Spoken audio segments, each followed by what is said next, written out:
अगर लड़का के माँ को दहेज में अगर थोड़ा सा कम सामान मिल जाए तो जरूर अगुआ को गाड़ी देगी, उहे फंसा दी। बढ़िया बढ़िया पार्टी आ रहा है ना। अच्छा, लड़की को अगर ससुराल में थोड़ा सा भी कष्ट हो जाए तो लड़की के माई केकरा गाड़ी देती है? अगुआ के, उहे फंसा दिए ना। बढ़िया बढ़िया लड़का मिल रहा था, न जाने कहां से फंसा दिए, तो अगुआ के बड़ी गाड़ी मिलता है। आज मैया मैना या भगवान शंकर के काला स्वरूप को देखी ना, आज मैया मैना जो है छाती पीट करके रोने लगी और रोते हुए कह रही है, क्या कह रही है? आइए दो लाइन सुन रहे हैं मैया मैना क्या कह रही है। करिया दामाद देखी मैना तेरी शिवा शंकर हरि। करिया दामाद देखी मैना तेरी शिवा शंकर हरि। ये नारद रहुआ कहवा सैनी रघु नंदन हरि। ये नारद रहुआ कहवा रघु नंदन हरि। करिया दामाद देखी मैना तेरी शिवा शंकर हरि। करिया दामाद देखी मैना तेरी शिवा शंकर हरि। ये नारद रहुआ कहवा सैनी रघु नंदन हरि। रहुआ कहवा सैनी रघु नंदन हरि।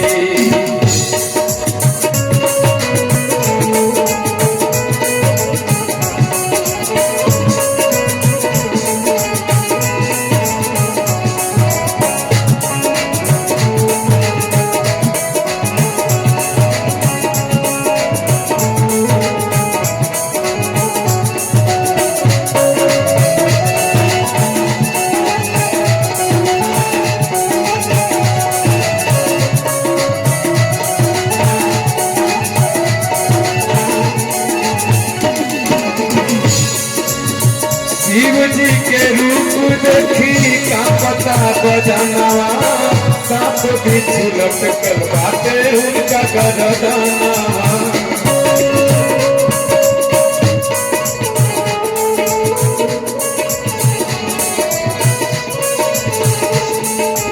शिव जी के रूप देखी का पता बजनवा।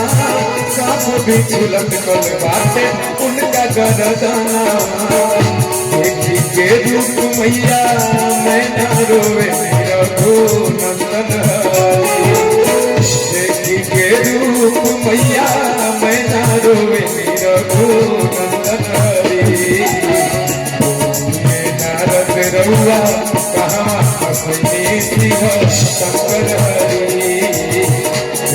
ये नारद रहुआ कहवा सैनी शिवा शंकर हरि।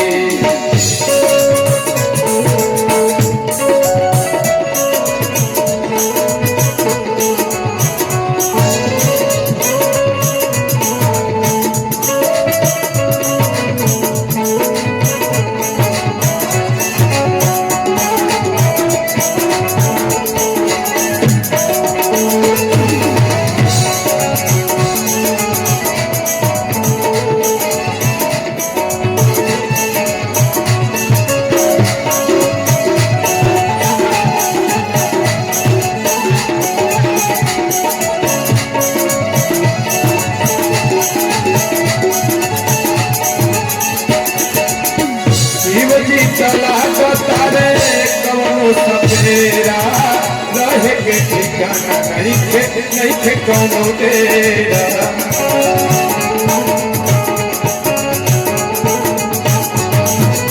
शिव जी चला तारे बड़का सपेरा। रहे के ठिकाना नहीं थे कौनो डेरा। पवना जन्म के फल हम पैनी रघु नंदन हरि। पवना जन्म के फल हम पैनी रघु नंदन हरि। नारद रहुआ कहवा सैनी शिवा शंकर हरि।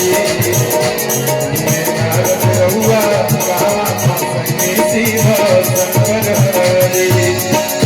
बढ़िया दामाद देखी मैना दे रही शिवा शंकर हरि बढ़िया दामाद देखी मैना दे रही शिवा शंकर हरि